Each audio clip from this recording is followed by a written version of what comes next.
Hi, I'm Scott Berdahl, CEO of Snowline Gold Corp. This is SF Live, episode 251. I'm here with Kai Hoffmann and Soar Financial, who have no financial interest in Snowline Gold Corp. Fantastic. Appreciate it. Thanks for the intro. Best one we've had on the program so far. Best one. Obviously, right? No, I appreciate you coming to the studio. It's great to see somebody in person. Thanks for coming in. Yeah, no, thank you for having me. I'm very happy to see someone in person too. Yeah, you're not in town often, so we had to make use of the opportunity. Where's home for you? I'm based up in Whitehorse, Yukon, which is where a company's based as well. Oh, fantastic. I love Yukon, Whitehorse. Fantastic little town. Yeah. Happy to get out from time to time? It's nice, yeah, but spring is slowly coming. It was only minus 30 yesterday morning, so it's okay. Yeah, there you go. Yeah. Fantastic. Minus 30. Okay, you just lost all the train of thought. Like minus 30. That's well. Rough. Minus 20 in Whitehorse, but in the surrounding hills it got pretty chilly. So I can imagine.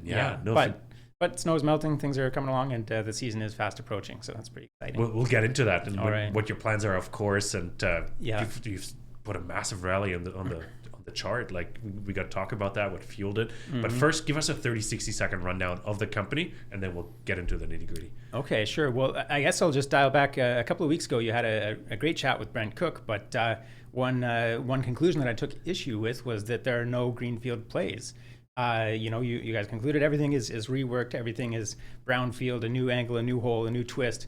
Snowline is greenfield. We're operating in an area that a lot of the geology we're looking at hasn't been mapped since people were on horseback in 1952 on like a 4-month expedition to just sketch the hills as they went by. And yet these are Nevada-like rocks intruded by Fort Knox-style Alaska-like intrusions. We have a whole spectrum of deposits, which is very nice because it emphasizes the fertility of this district, not just for a particular deposit style play, but these are metallogenically fertile rocks. So Snowline Gold has a first mover 100,000 hectare land position in this area.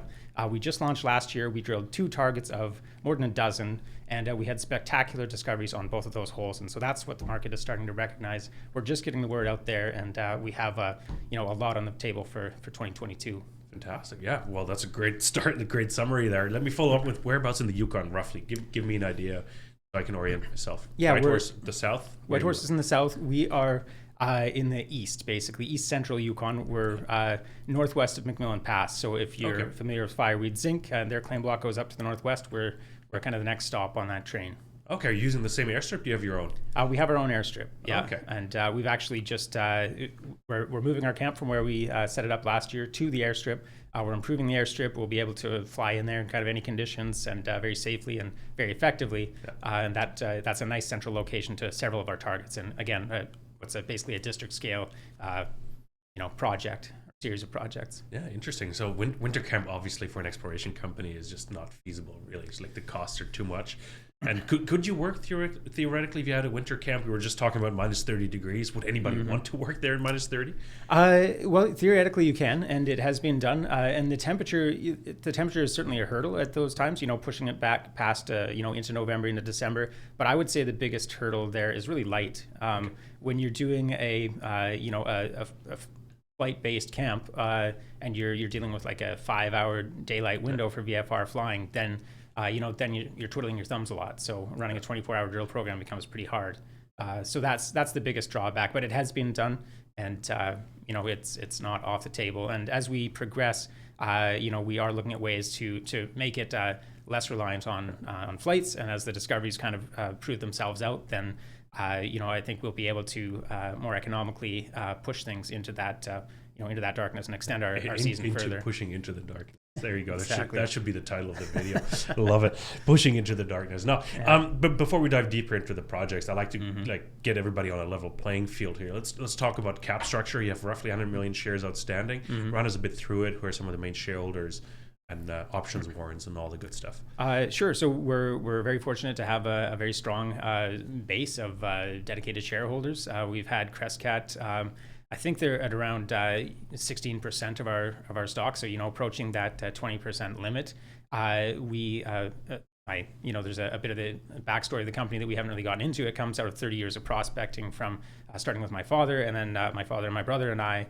And we've basically channeled that, finding different ways for these projects, and sometimes hitting walls, sometimes not. It's been a story of persistence basically over decades, and so we own a large stake in the company as well. We have part of the reason we were able to take it public in the way that we did, and some of the support that we got right out of the gate, which allowed us to make these discoveries right out of the gate, came from Keith Newmeyer, and he and others sort of in his circle have taken big positions. And then the word has gotten out to some people, and it's very nice. I've gotten when we did our last financing, I got a call from somebody who just said, I really love what you're doing. I've bought 5% on the open market, and it's just like, that's fantastic. And I called him after the last news release, and he's a very happy shareholder and loves the story. And so we have the 100 million shares out, but the float is a lot tighter than that. Yeah, well, you went from 24 cents to $1.28 actually as of recording. I think it was $1.28 this morning. So that's fantastic. Obviously, question now: Crescat owning 16.8%. Do they have a limit? Like, do you get too big in their fund? Do they have to trim their position a little bit? Speculating, obviously, on my end. Yeah, and they've taken positions this large in companies before, and I would imagine that their limit is likely 20%. Standard, just in terms of the regulatory position and the ability to deal with their holdings. So I would be surprised to see them go past that, but it's not my. No, I also mean within their own fund, like because you put the share price performance in, of course, and you start to balloon as you become a bigger and bigger position within their own portfolio. Yeah. So I'm curious, like what their stance is, if you have a opinion on that, or there are a couple of case studies in their portfolio already, and you look at Newfound Gold. They've been a supporter of Newfound for quite some time, and we have a long way to go before we're Newfound. So I think that there's I'm not too worried about us getting too exciting for them at this point. Oh, okay, no, that's awesome, because you're 130 million market cap now. Options, warrants, remind me what's outstanding.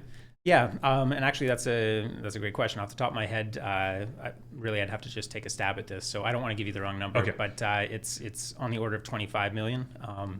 But let's please refer to the notes. Big asterisks on that one. Yeah, CDAR. Yeah. CDAR. No. Financial slide presentation. But there you go. No, fair enough. We're doing this pretty much live. We're recording, but this is live conversation. So sure. Yeah. Try not to edit. Yeah, it is about 25. I'm just going to put a huge asterisk there. That's no, fantastic. Like how much cash are you sitting on right now? How much cash do you have in the bank? About 8 million. That's very healthy. Yeah. But given the run up, I have to ask, like, any financing plans for the next year? Like, and the other question is, which sort of segues then to the exploration side, is there actually a way to spend it? Yeah, absolutely. And a lot of that is going into the ground. We did a flow through financing on the last financing in December. So, we have a lot of dollars that we do need to put into the ground. And we are in a comfortable position where we can do a pretty aggressive program out there. We have 2 drills lined up. One of them is actually on site on our valley target, just waiting for the warmer weather and our camp build to start turning again. And the other one will come in right around then. And, as for topping up, it's a conversation we continue to have. We are in a comfortable position. Our backs are not really against a wall, so we can kind of pick and choose. But certainly, if there's strong market support and if there's favorable terms, it's something that we always are looking at. Yeah. Now, I want to see companies really go gangbusters if they have the possibility. And with 130 million market cap, even raising 10 million is not that dilutive. No, exactly, right? And so it's not in a bad spot at all. And but we obviously see a lot of potential out there as well. But you're right, we're not hurting. No, that's fantastic. No, that's great. Well, now let's talk projects. Let's assume you have the 8 million in the bank. How are you going to spend it this year? And tell us a bit more about some of the soil sample results you put out that apparently added fuel to the share price fire. Absolutely. I'm only half kidding when I say that we're just going to a soils only mode based on the market response to our drill discoveries. 2 big drill discoveries last year, and then a soil anomaly, and boom. But nonetheless, I think that speaks to a bit of market traction that we're gaining as a company, a bit of transfer of shares into stronger hands, and that sort of a thing. But as far as the exploration season goes, like I said, we're bringing in 2 drills, and we're looking at a minimum of 4,000 meters with each drill, and that's a fairly conservative estimate, but that's kind of what we're what is it? Planning for the worst and preparing for the worst and hoping for the best. I think we're going to drill a lot more than that. But right now, and we can do that with the budget that we have. But we're looking at, call it 80% of that on the 2 established discoveries that we made. But as I mentioned, there are many targets out there, and I think that soil anomaly that we're talking about, Gracie, it's astounding. I do understand the market response at the same time, because it's also taken in context of the adjacent discoveries at Valley. So just for a bit of context for listeners, at Valley was the second target that we drilled last year. And we just put 4 holes into it at the end of the season. We had spent the season carefully preparing it. We knew that it was a target. We knew that we wanted to drill it from the get-go. But with the one drill at our Jupiter target and discovery, and the discovery in hand there, we were excited and followed up on it. And we took that time to carefully analyze Valley. We did a mag survey, we did a geochem survey, and a lot of mapping and a lot of thinking. And then so that when we did pull the drill down there for that 20% of the program, we were able to hit on 4 out of 4 holes. 3 of the 4 holes had more than a gram per ton over more than 125 meters, more than 135 meters, I believe, and that was so that was pretty exciting. And so that's what puts this Gracie soil anomaly into context, is that you have this intrusion that comes out and it's mineralized. It's a Fort Knox style system there. We have the sheeted veins. We have these grades. The highest was 1.25 grams over 168.7 meters, I believe. So that's very exciting. That's ore grade. That's a huge interval, and it's from surface. And so we need to step back to figure out how wide that zone is. And so when you look at that, and you look at that's a nice 2-kilometer anomaly there with this intrusion that daylights. Then you go up on the mountain beside it, 4 kilometers away. You have this huge gossan, this huge rusty area from weathering sulfides, weathering pyrrhotite, and so on, pyrite. And then underneath it, basically, that these rocks are cooked. There's no intrusion around it, so it has to be below it. And when you have these systems intact, the top part is often the highest grades, and so that's a very exciting target. And then to have that kind of geochemical anomaly where there's a 1,600 meter by 800 meter, it's a contour line that kind of traces through this area. But the talus fine samples, the soil samples in that area, grade 0.49 grams per ton on average. So that's pretty exciting. So the system is it's at surface. There is mineralization cropping out, and anyway, sorry, I've gone on a long path through the garden here, but we'd like to get back onto Valley, take our time at Gracie, figure that out, and at the same time go back to our Jupiter discovery, which we haven't talked about yet, which is also exciting, and get back up there. And then there are other targets in that vicinity. So last year, where we went 80% on one target and then the 20% on the other. This year, 2 drills, 80% on our existing targets, 20%. Give or take on these building out the district story. I was going to say, what is the plan for this year? Not the plan, but the goal? Like, is there something you have in mind? Like, okay, we need a first resource estimate by the end of the year. Like, is there a goal like that, or is it just really identify, test, and then figure out what we have before you get to that step? Are we too early talking about resource? We're too early to talk about resource at this point. We launched the company with this idea of a district and a lot of evidence for a district out there that just never been looked at before. Like Jupiter, there's a 3-kilometer float train down a creek, and that creek has never been staked. There's no record of any exploration, but you walk up there and you can't miss these microwave to fridge sized boulders that are grading anywhere from a half gram up to 26 grams per ton. 25 grams per ton. I get excited sometimes. And yeah, but nobody's looked at that before. So this is really going back to that, the comment I made on greenfields. Like, this is true greenfields, and Valley, that kilometer scale outcropping intrusive, that's not on any geological map. So this is really just this is going into the darkness. This is a dark spot on the map. And, that's where we're looking. And so we don't want to just say, okay, we found something on our first crack. We're going to go and double down and put everything into just defining a resource straight out from there. We need to get a better sense of what this district looks like. These are obviously fertile rocks. There's obviously a lot of targets. At the same time, we don't want to just get lost and wander around it and not really have a focus. So these targets we found so far are very interesting. And so that's why we're looking at, that 80%, give or take, to basically better understand the scale. Both of these are very large geochemical anomalies and very large alteration footprints, and very large, in the case of Valley, just intrusion and veining kind of layout. And so, we want to better understand that scale. We want to better understand the controls on distribution so that we can explore smarter.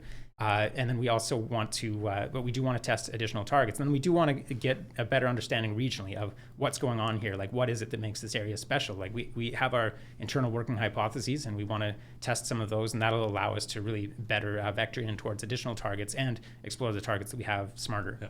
Interesting. Like, how long have you worked on the project so far? It seems like you've done a lot of like the baseline geology work, which I love to see, by the way, like really the mapping, the soil sampling, but also the geochemistry work before you put a drill somewhere. Yeah. Right. A lot of companies are jumping the gun by putting the drills like, well, this is the obvious target, we got to drill there. Yeah. But they forget to do the homework around it, and they might hit the ghost, and that's still in the ground like 5 meters deep. Yeah. That's it. Yeah. Right. Because they haven't done their homework. So how long have you worked in it? How much money have you, like, for lack of a better term, sunken into the project? Sure. Again, just touching back on the history of the company, this comes out of a 30 plus year endeavor in the Yukon, multi-generational now. And my father and I first flew out to the Gracie target, actually. So it's nice 14 years later for it to come full circle. We flew out there in 2008 in the middle of a rainstorm late in the season, and we actually was just rained on the entire time. Barely even saw this giant Gosness Ridge above us. But we found some interesting samples. We walked around in there, found some things, and then we went north of there to look for Carlin-style mineralization, which at the time was a pretty outlandish idea. This was, of course, prior to Attack Resources' discovery of Carlin-style mineralization, and that that itself led to a staking rush, and we were able to acquire a huge land position. As far as I know, it's the biggest property ever staked in the Yukon on our Einarson block. That was optioned out. Our Rogue project was optioned out.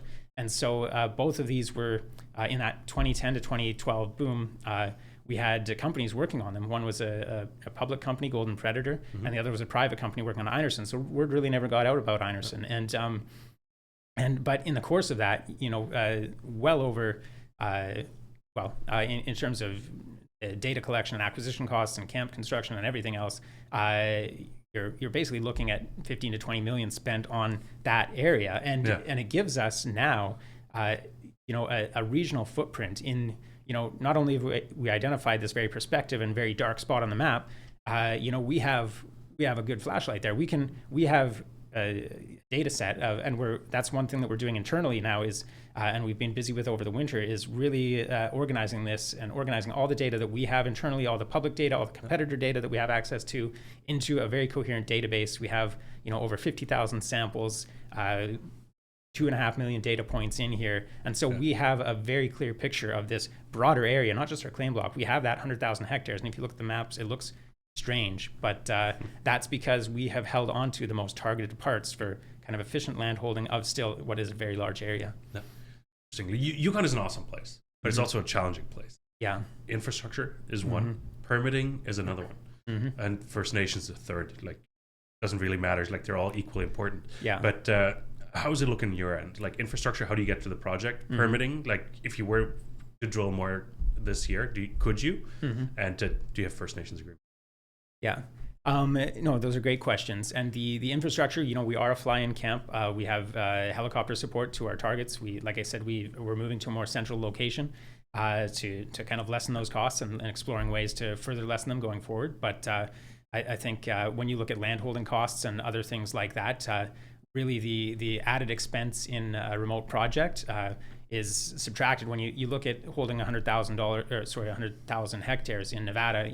That's going to cost millions of dollars annually in your claim payment fees, whereas in the Yukon, exploration expenses are applied to keeping claims in good standing. So potato to a degree. Exactly. Like, it's just and so different. The dollar per meter does come out a little higher than some places, but not all. I mean, we were talking to geologists working in South America, and you look at some of the Chilean costs of dollars per meter, and it's like, wow, that's it's astounding. And we're able to do that for a fraction of that cost, even where we are. So and then what I like to look at is dollars per ounce, and really you look at the opportunities that we have in front of us, and I think that we can really put something together there. As far as the other two branches of your question, permitting, we have permits in place to drill on all of our projects. We have a class 3 permit, Yukon fairly advanced permit for that covers our our main Rogue block, and Ursa, Cynthia to the south, and Rainbow off to the west. And then Einerson, we have a Class 1 in place, which includes a provision for drilling. And we're actually just in the process of replacing the existing Class 3, which still is in the hands of the previous private holder there. So, okay, yeah. First Nations. First Nations, thank you. Sorry, yeah. I know I bundle it all together because try to summarize the Yukon a little bit. I tend to go off on tangents, and I just kind of stop talking and hope I've answered your question. Easy. Yeah, so the First Nations, we are doing a lot to work with the First Nations. Last year, we worked with 5 different companies that are affiliated with the owned 100% with the Nacho Development Corporation. The Development Corporation is very proactive in kind of addressing industry and identifying those opportunities. And really kind of moving forward there. They have a mineral services company, which was fantastic in helping us, make these discoveries like at Gracie. And they have partnerships with, helicopter companies, drill companies, and as well as some environmental companies too. We've actually established botanical surveys and seed banks on these areas before we've even really set foot there or done much work there. So we have these, we have a seed bank set up with them so that we can reclaim that. And we are practicing progressive reclamation along there so that, at the end of the day, if the lights go off out there, it's what it was. We're trying to leave things as good or better than we found them. Fantastic. And that's remarkable. I love seeing that. Let me circle back to exploration, like your plans for the year as well. You said 4 targets, 4,000 meters each, right? Yeah, 16,000 meters. That's the number I had in my head based on your conversation. 2 targets. Two targets. Okay. Basically looking at like 3,000 and 1,000. So I guess that's closer to 75 than 80. But those ultimate ratios. This is preseason hand waving. The ratios will come down to the results and what the geological team sees. And so that was my question. Results. Like it's very results dependent. And last year and we've seen issues with lab turnaround times. Yeah. Like how do you plan for that? Like is that budgeted for? Like are you going to rush every single hole? Like I know every other company will try to do the same thing. So and your season is very short, right? It's mid-April. You can't even go to the project just yet. Yeah. So. Yeah, I mean, we're getting a much better understanding of the controls on mineralization, which will help us make decisions in the field. We have XRF out there, we have Halo out there, and so on. And that's limited what you can do with those devices, but they do give you a much better picture of what you're dealing with. And we know what these systems look like to some extent. And so, well, there were definitely surprises in our Jupiter core where you just had blanket samples of 1.5 meters that suddenly return like 30 or 40 grams per ton. It's like, oh, that's good. But nonetheless, you can see when you get into the alteration, you can clearly see some of the really nice high-grade veins that are in there. It's very similar. It's epsilonal orogenic gold, similar to what they're pulling out in Newfoundland, Fosterville, those sorts of things.